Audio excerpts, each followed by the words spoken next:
Ball to be talking with here, Ken Nordine. It's My been pleasure. I'll be here. I'll be here tomorrow. Might want to listen. Good, and you'll be emceeing tomorrow also. Yeah, it's going to be fun. Oh, listen. So many people out there. Must be 80,000 people. A lot of folks. Beautiful concert. Well, this is your town. All right. Pleasure being here. Thank you, Ken. You're listening to Jazz Alive's exclusive coverage of the 1981 Chicago Jazz Festival, coming to you live from Chicago's Grant Park.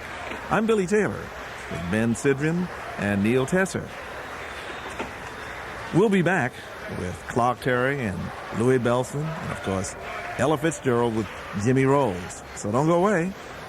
Right now, we'll pause 10 seconds to allow your station to identify itself. We are Jazz Alive, and this is NPR National Public Radio.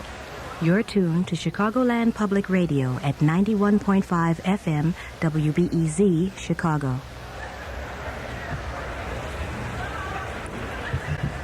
Well, seated beside me here is an old friend, a guy that is a great writer, a great performer, and a guy that is really very special, Oscar Brown Jr. How you doing? Oh, I'm fine, Doctor. How are you? I'm very well. Say, this is the first time I've had a chance to compliment you on your marvelous job on Jump Street, when you were really doing all kinds of good things to let people know what jazz was about, and, just what all the good music is happening. Oh, thank you, Billy. That was a pleasure to do.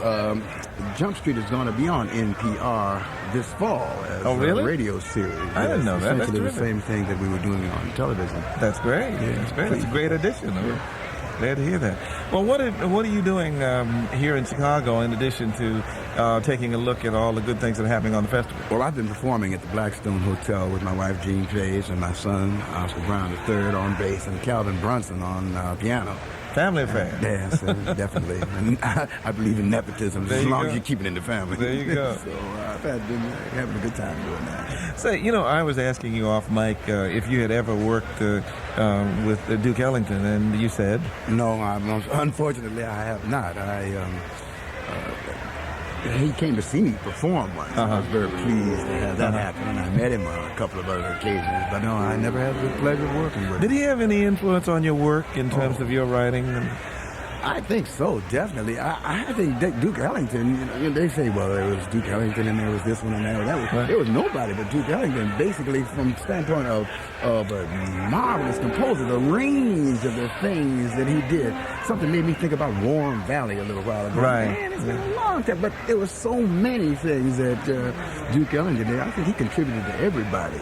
Yeah, I would... First time I tried to do a lyric to a instrumental. It was one of Duke Ellington's tunes. What was it? Damn if I know, because I never did. I was Hey, look, but I was trying. We're going to run down and check on Ben Sidron for a moment. Ben? I'm down here with talking to Archie. Archie's just explained to me that he's played that whole last set with... Well, I saw him insert a mouthpiece, it looked like. It's called they call it an arch. It's called an arch. I put an arch in there. They have lower and uppers, and I put in an upper arch to protect the, really, because I'm not using the lower lip that much. You have a scar on your lip that was caused over a period of years? Yeah, a period of years, yes. Yeah. And in fact, I guess it's probably just from, as I say, hard work and leaning on that lip a little too hard on too heavy equipment. Equipment meaning the reed and... Yeah, and the mouthpiece. Because as I say, I was using a 10-star and a number 5 reed for quite a few years. A 10-star is a mouthpiece? Auto link, yeah. And that's the, I suppose that's the opening, the lay. Is it, I get confused between the two, the lay and the facing, but it's one or the other. And you mentioned also the amplification in rooms and yeah, very often the mics are terrible. You can't always count on having a good sound system. It's not really like rock and roll at all. Where those guys. I remember years ago at the old the East Village Inn. They turned that into Fillmore East eventually. But a guy named Joe Pirelli had sponsored a couple of concerts during the so-called avant-garde days, and we did one during one month, and the following month John Coltrane did one. And I remember sitting down front. I mean, I was sitting in the front of the auditorium. It was a big auditorium. John had it was when he was beginning to augment, you know, double each piece and like two basses, two drums. And they were playing. And to tell you the truth, I couldn't hear anybody. And so I came back two months later when they had converted the place to the Fillmore East. And I came in and I just stood at the back and Charles Lloyd was playing. He was playing a beautiful flute solo with the bass. And actually, you could hear the bass and the flute over everything all the way in the back of the auditorium. It was like a recording session. And as I said this evening, you know, I often wonder why we have had to labor under such really lousy conditions. I remember playing at a place in Philadelphia called the Spectrum a few years ago. And we were playing opposite a group called the Who, Buddy Guy. Was that his name, Buddy Guy? Buddy Guy, yeah. Yeah, and another group called War. And, of course, we were just sort of there as a kind of a freak attraction. And when I arrived, strange because the place held about 25,000 people. It's a huge place. And Stevie Wonder had been there the week before, and a kid had gotten stabbed to death in a gang fight. And so the night we were there, the place was virtually empty. But the guy who was doing the sound introduced himself to me as the sound freak. And so I said, great, man, just turn it up on me and keep it up all night long because I got a real strong drummer. I like it that way. I like my drummers to play strong. So he says, for sure. And sure enough, after the concert... They're rushing us. Yeah. After the concert, the guy comes to me. He says, gee, man, I'm sorry. I forgot to turn on the sound. Here's the place holds 20...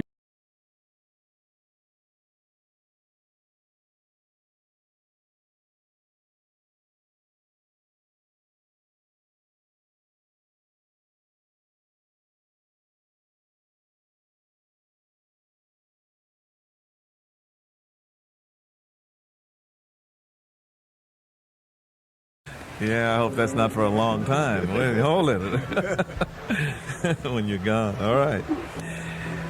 Oscar Brown Jr. is seated here to my right, and a gentleman just joined us who I remember many years ago we recorded. He was with the Ellington band and playing all those beautiful things, and Clark Terry has just joined us. Hey, B. How are you feeling? Fine, you? I'm feeling as well as you look, and you look great.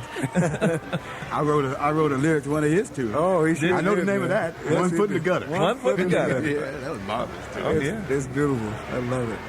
You got to give me a set of lyrics tonight because I don't know it. Like you don't. I'm delighted to. That's beautiful. Well, Clark, you know, we've talked on many occasions about the kinds of things you do in a trumpet section. How did it feel to be in Duke Ellington's trumpet section? What was, how did that, was that different, say, from Basie or from other bands you played with? Well, at the very beginning, it was frightening.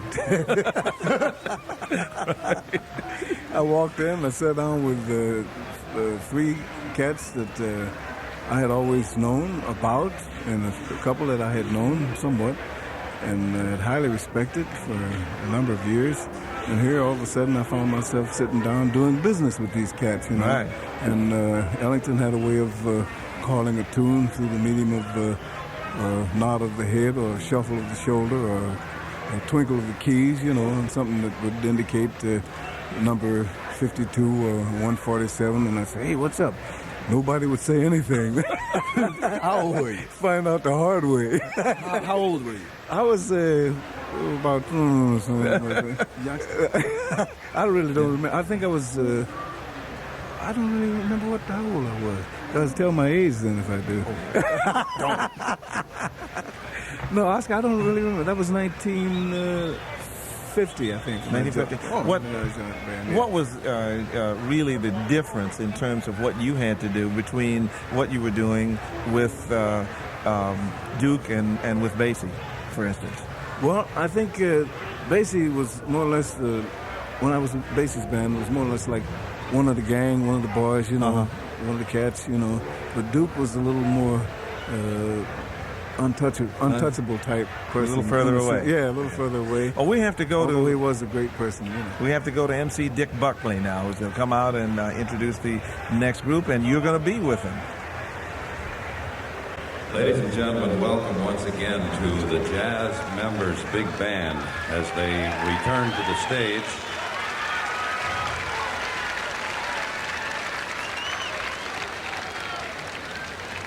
I remember several years ago I was interviewing a famous entrepreneur. Matter of fact, his name was George Wein. What the hell?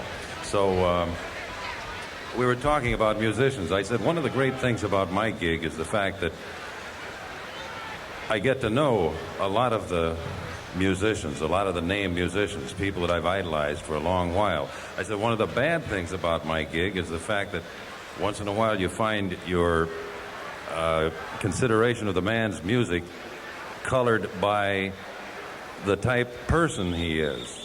And there have been some musicians that I've liked very, very much until I met them in person and found out that they weren't the greatest guys. George Wein said, I never met a musician I didn't like. I never met a musician who was a bad guy. He later admitted that he was putting me on considerably. Well, he said, did I say that? I said, yeah. He says, well, I was really putting you on. Anyway, you hear stories about the nice guys in the business, and you wonder, can they be true? Well, we have a couple of them here tonight, ex-Ellingtonites, who are sitting in with the Jazz Members Big Band, and as great as their musical talent is, their personality, their talent as a human being is even greater. I'd like you to welcome the great Louie Belson with the Jazz Members Big Band.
Thank you very much. Thank you.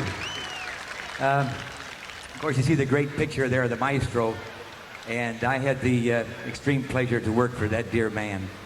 And at this time, I'd like to play a composition that I wrote for the band, and I'd like to dedicate it not only to all you nice people, but also to Dick Buckley, because it's his theme song. And this number features our first chair percussionist, as Duke would say. It's a little thing called Skin Deep.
Skin deep. Boy, I tell you, I have great memories of that. I used to play opposite the Duke Ellington Band in Birdland, and they would close the set with this tune, and the crowd would make just that much noise. About 25,000 people out there.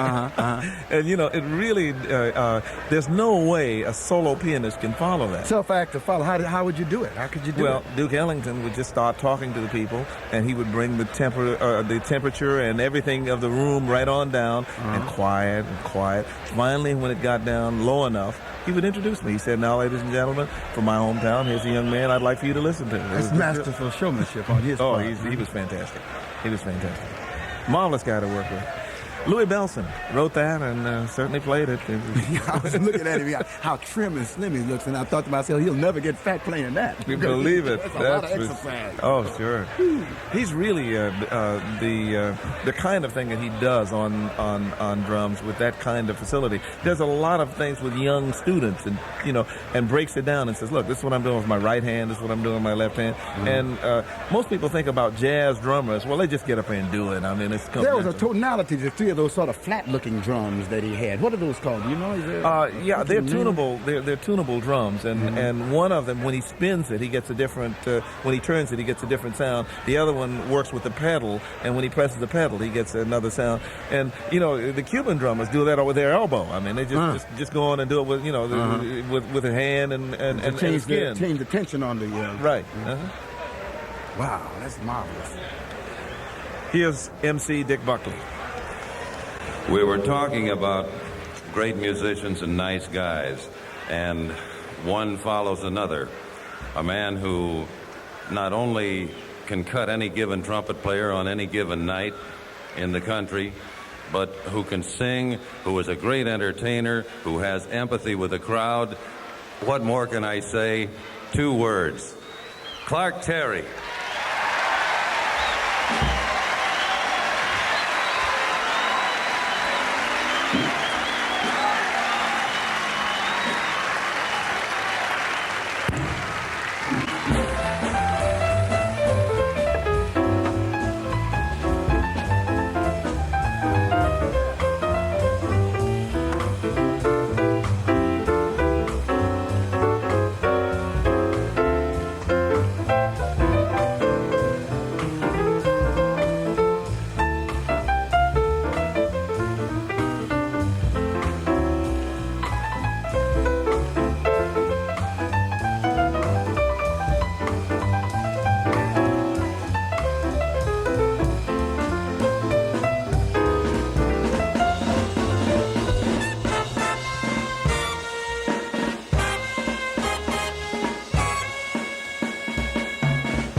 an Ellington evergreen, a tune titled Come Sunday.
Thank you very kindly for Come Sunday. We'd like now to do a tune which was originally written by Ellington entitled Subtle Slough.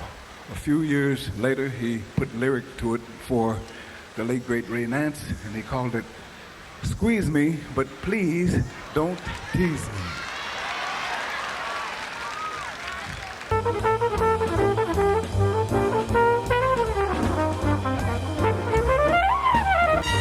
I'm in ecstasy. please don't tease me. Mama just squeeze me. Yes, I said squeeze me. Mama squeeze me, but please don't tease me. Yes, baby, bop, bop, bop, bop, bop, yeah.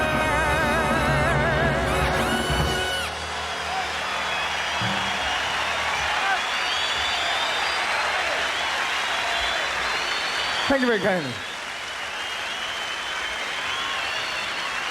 Thank you very much. Thank you. Thanks very kindly. For my final tune, I'd like to do a tune which I've been associated with for a number of years. We started doing this tune back when I was a member of the Tonight Show, and Johnny Carson used to do a little thing called Stump the Band. The guys in the band were supposed to answer all the mystery songs, which were tunes usually suggested by some little old lady in the audience, which usually was a song, actually a Girl Scout campfire song from 1812. And we weren't really supposed to know all those tunes, but as long as somebody in the band would extemporaneously fill in the dead air, then someone in the audience would win a couple of tickets to a raunchy restaurant on 3rd Avenue. And whenever I was called on to solve the mystery tune, I would usually answer in the wordless type blues, the likes of which we're about to do right now, thing which we call Mumbles. Thank you.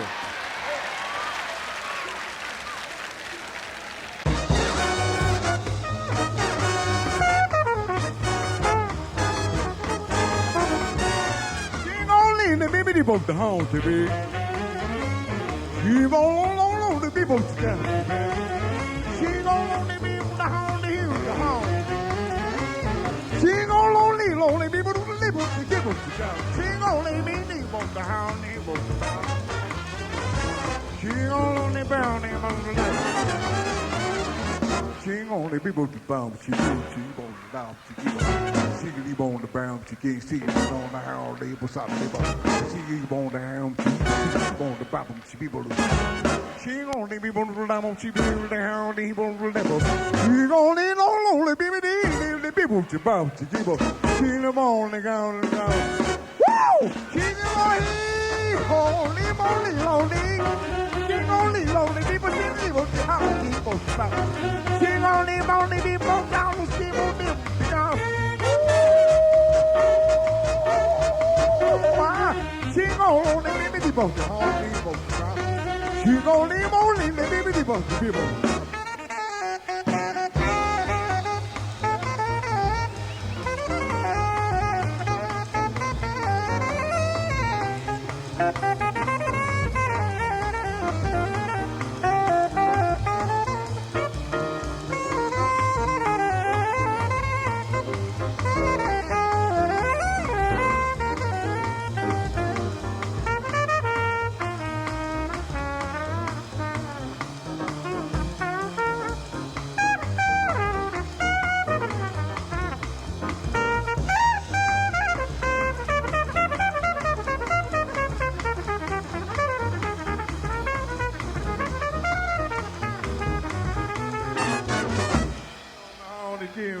She be belong, she won't together. She be on the bound to have fallen on together to bound. She be on the bound, he was on. She don't live on, be only on the bed. She won't only be on the people. She don't live on the people, now she won't be on the bound.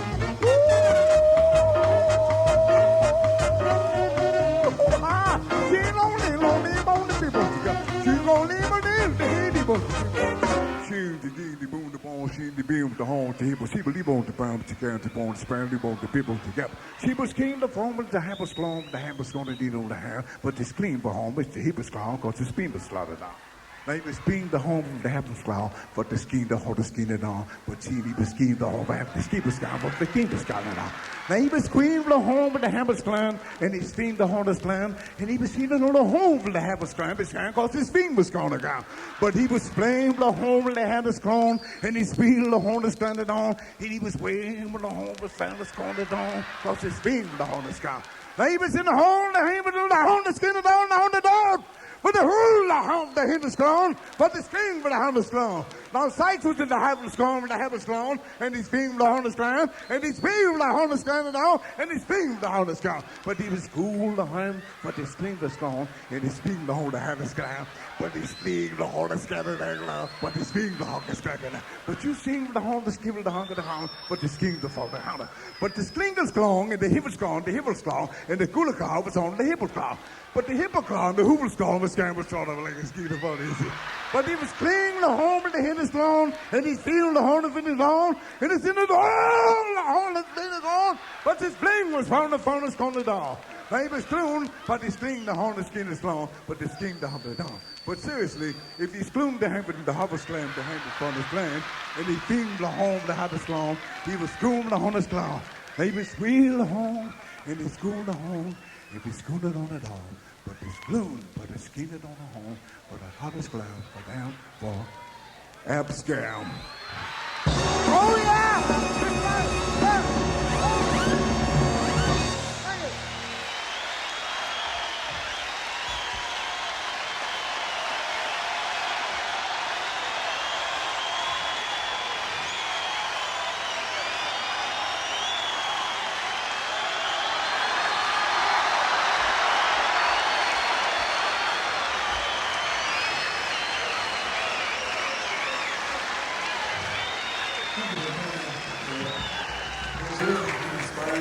I wish it were possible that I could hire all of you to inspire me in that manner so that we could travel with me every night. It'd be beautiful. I love it. Just to show our appreciation to you, we've asked Louie Belson to come back, and we'd like to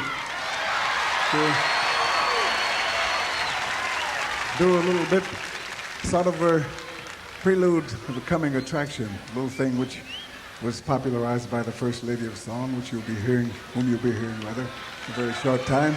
We'd like to do a little takeoff on the thing that she recorded, one of Ellington's tunes, Cottontail. One of Jeff's arrangements.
That's the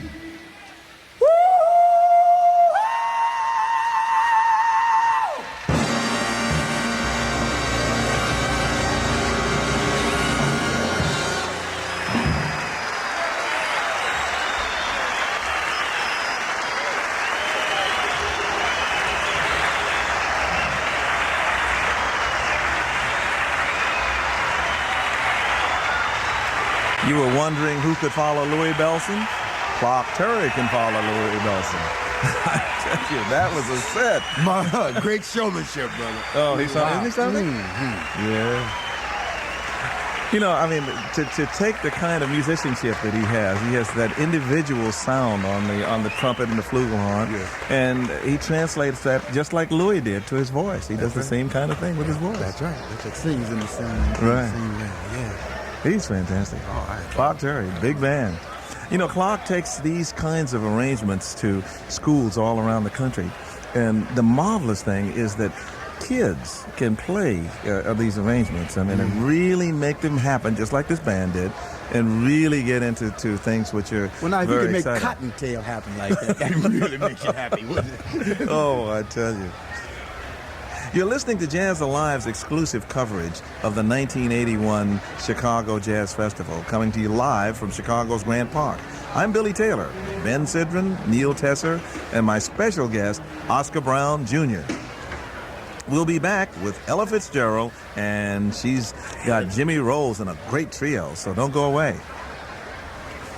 Right now, we'll pause 10 seconds to allow your station to identify itself. We're Jazz Alive, and this is NPR National Public Radio. At 91.5 FM, this is Chicagoland Public Radio, WBEZ, Chicago.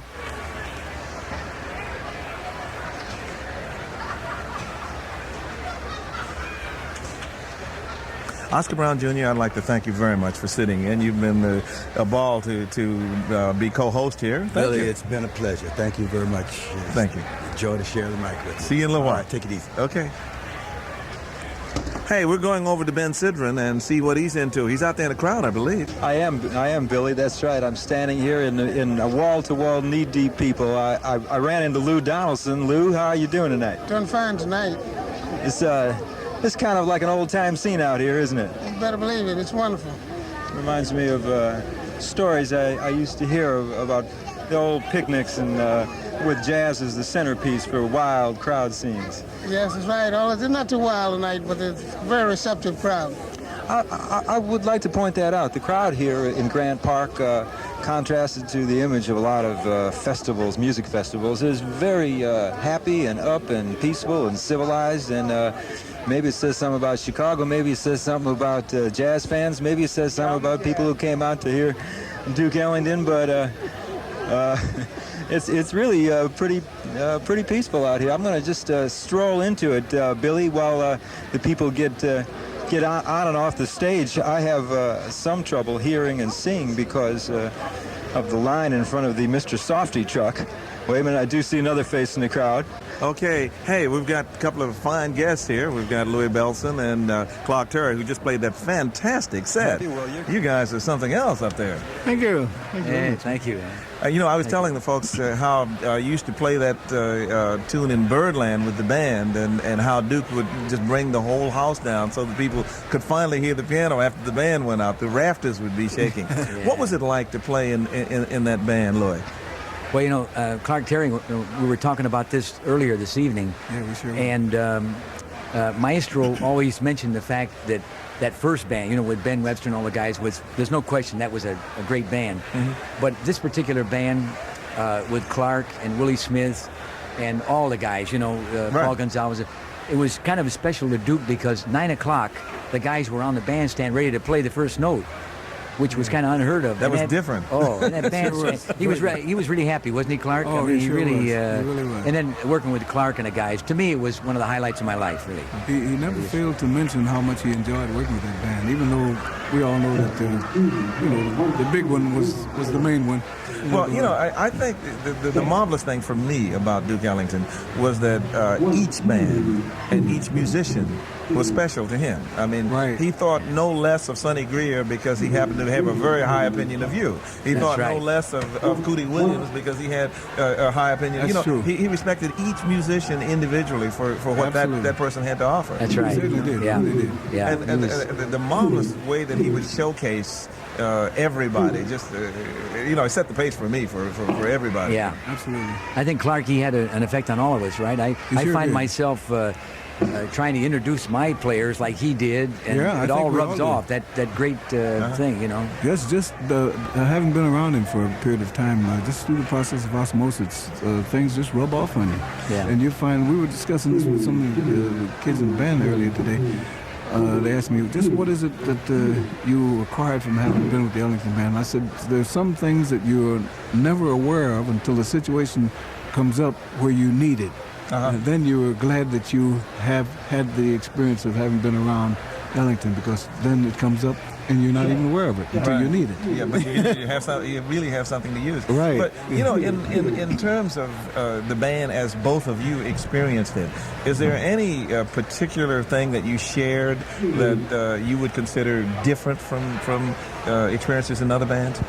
I mean, any one thing that comes to mind? Well, one thing that I think, aside from the camaraderie that is shared with Duke and some of the guys, in spite of the fact that you might have heard differently, it was a learning thing. It was always something to learn there. These are the guys that Johnny Hodges used to have an expression. He said, he would always say, you'd hear a guy play something and said, you got that out of the kitchen. Got it out of the kitchen. Got that out of the kitchen. Which meant to him that you didn't come up with anything that was too new. Right. He had more or less heard it before, probably contributed to it having been played before. He or someone else, in the band, or someone along his area. So it was fun to be there and just enjoy being around these guys who had more or less, they were the history of jazz in that period. Absolutely. And at the same time, to enjoy that camaraderie and enjoy the process of learning, it was beautiful. It didn't matter how much you knew or how old you were, how long you'd been doing whatever you were doing. You learned when you came there. That's for sure.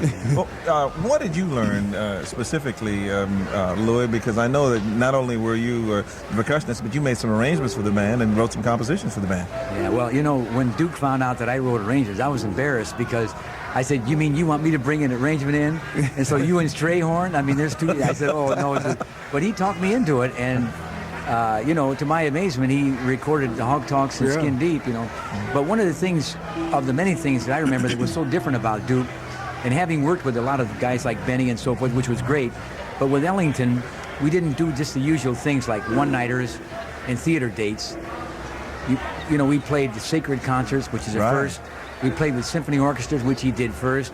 And always there was something new and special with the Ellington band that it didn't happen with other bands. That's right. And they finally followed suit, but he was the first one to do it. So it was always an excitement, But I'll never forget the first day I joined the band. I went over to my good friend CT over here, too. And the guys knew, like they say, well, here's a newcomer and everything. And, of course, Clark Steele and I, we're like brothers, man. Sure. I love this man so much. It's not only as a human being, but as a great player, Oh, yeah. And but I knew that on the agenda, the next 2 or 3 days was a concert. We had been playing about 2 or 3 dances. I went with the band 2 or 3 days. So I went back to various guys in the band. I said, hey, we got a concert coming up. They said, yeah, man, you'll dig it. I said, well, isn't there something you want to tell me? Because there's no drum book, see? So I went to Clark, and I said, hey, Clark, I said, are we going to play this? And I folded out this Harlem Suite, 12 pages long. He said, yeah, you'll dig it, Lou. I said, I know I'm going to dig it, but I mean, what am I doing? What am I going to do? Don't worry about it, But it came off, Of course. But what an experience, Billy. It was, it's something that I've got to say, that I'm so blessed as a musician to have played with guys like Clark, Harry Carney, and all those guys, and with Duke. If it were all to end for me in the next 5 minutes, I had my cup filled. Believe me. Just playing with that band alone, that was something else. You know one thing, Billy? Yeah. I'm saying this in front of one of the all-time great drummers. I think that one of the things that we both learned from having associated with Ellington is that is the fact that a written drum part means nothing. Yeah, that's right. Right? Yeah. I've seen him on many occasions take a drum part and tear it up. Yeah. It's a route, you know, to go by. It doesn't necessarily mean to stick rigidly to that. And so often we find kids, when they learn how to read, of course there are occasions, of course, when you must stick strictly to the route, but so many times when young drummers get so involved in sticking to the route till they forget to swing and they forget to do all the other things that are very, very necessary to, you know, to making a big band do what it's supposed to do, and that is move, and swing, you know, and gel. Yeah. Well, the thing that always amazed me listening to Louie playing in the band every night was the cohesiveness of the rhythm section. I mean, the section, a lot of times Duke would just sit and it would be him in the rhythm section for a few minutes, even though the band was seated there. I mean, and he would just sit there and just have a ball, say, you know, and he was really grooving because the rhythm section was so cohesive, you know. Yeah. And it must be a great feeling because he and Basie, to me, had absolute time, and you know, like some people have absolute pitch. Right. I mean, they seem to know exactly what is the right tempo for the tune, whatever the tune is. You know. Yeah. Absolutely. And that's a talent. We talk about that, Clark, where it comes to those two guys, especially like Billy said, were rhythm section players, so we had a chance to get that time going instead of just giving the band 1, 2, 1, 2, 3, 4. Well, they played about 2 or 3 chords. By the time the band came in, really instilled. That rhythm was set, man. It was set, yeah. There's no place to go but right where it was. Right. That's beautiful. Yeah. Excuse me, it wasn't a feeling of being boxed in. It was just you knew it was there, you know. And there was no desire to, or no inclination to make it go this way or that way. You just stayed right in the path, you know. Yeah. And you stayed there. You played both the famous Ellington tunes and the you know, some of the not so well known tunes. What were some of the things that he would play that, you know, maybe are not like Satin Doll and Solitude and those kind of things, but which the band seemed to groove with, the band that you were in? Were there any tunes like that? Oh yeah, I remember one ballad in particular, Star-Crossed Lovers. Remember that? Oh yeah. Well, we used to almost cry every time we played that. Yeah. That to me was one of the most beautiful things that he wrote. And Scoons, I don't know if you remember, one of the tunes that he started writing, he never finished. He said he was taking a plane ride once, and he sat across from this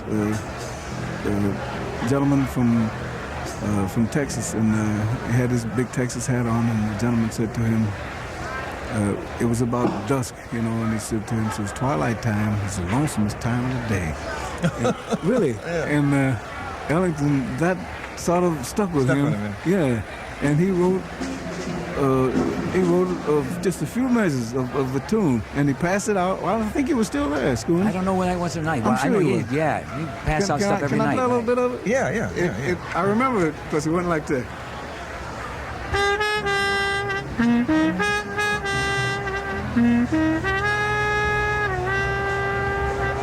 And then that repeated, twilight time is the lonesomest time of the day. And he never finished it. He never finished it. Yeah, that's something. Well, he had so many tunes. I used to ask him, I said, how about pulling out Harlem Air Shaft from the old? I used to love to play that. And Duke say, you really want to hear that? I said, yeah, Duke, that's beautiful. And then he'd pull it out once in a while. But we'd have to remind him because there were so many things to play, you know.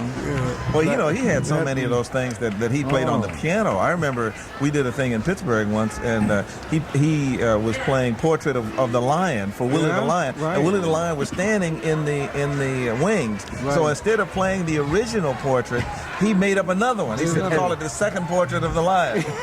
I remember, Billy Clark, I remember one time on a plane, I was sitting right opposite him, and he didn't have any manuscript paper. And he had a white shirt on. You know what he did? Waiting on his he cuff. made 5 lines on the cuff because he had 4 bars he didn't want to forget. He said, and he turned around to me, he says, never lose them. Right. And he had it right on the shirt. Yeah.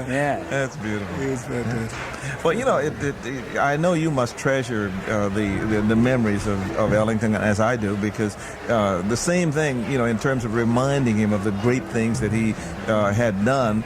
And, you know, he was always looking to the future. I mean, you know, he wanted to, what was around the next corner, you know, on the shirt or wherever. You know? So he must have been, I'm sorry that I'm, in this case, that I'm a pianist and never had the opportunity to work with him. You know? Yeah. Well, he loved Billy. Oh, he sure that, did. Man. He really did. Yeah, he really did. Yeah, well, he was so very supportive because, you know, he just did all those marvelous things. Well, hey, we're going to have to run just a moment because here comes Dick Buckley to introduce one of the highlights of the evening.